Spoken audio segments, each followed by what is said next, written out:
أياما معدودات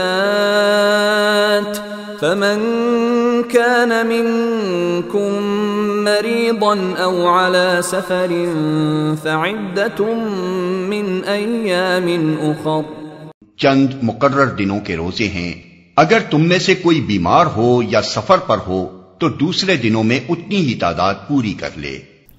یہاں اس مبحث کا بیان ہے کہ تشریعات خداوندی انسان کی اپنی منفعت کے لیے ہیں اور ان میں انسان کی سہولت بھی خاطر خواہ حد تک پیش نظر رکھی گئی ہے۔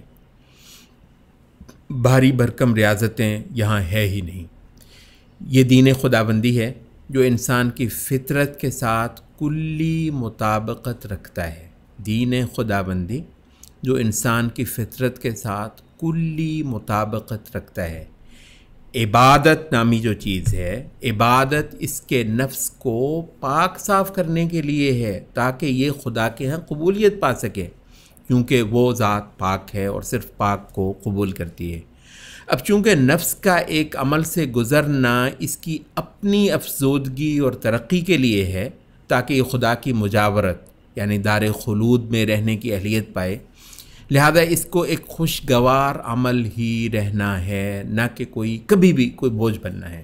چنانچہ ایک یہ فرمایا کہ یہ کوئی تمام زندگی کا عمل نہیں، محض چند دنوں کی ریاضت ہے، جس طرح آدمی کو کسی مخصوص کورس سے گزارا جاتا ہے اور وہاں سے اس میں کوئی خصوصی اہلیت پیدا کرانے کے بعد اس کو معمول کی زندگی میں واپس بھیج دیا جاتا ہے، جہاں اس اہلیت کا اصل استعمال ہو۔ وہ جو اہلیت پائی تھی اس خصوصی کورس سے اس عمومی زندگی میں اس اہلیت کا اصل استعمال ہو اور پھر اس کے نتیجے میں اس کی لیاقت ثابت ہو زندگی کے عملی میدان میں اور یہ لائق انعام و اکرام ٹھہرے۔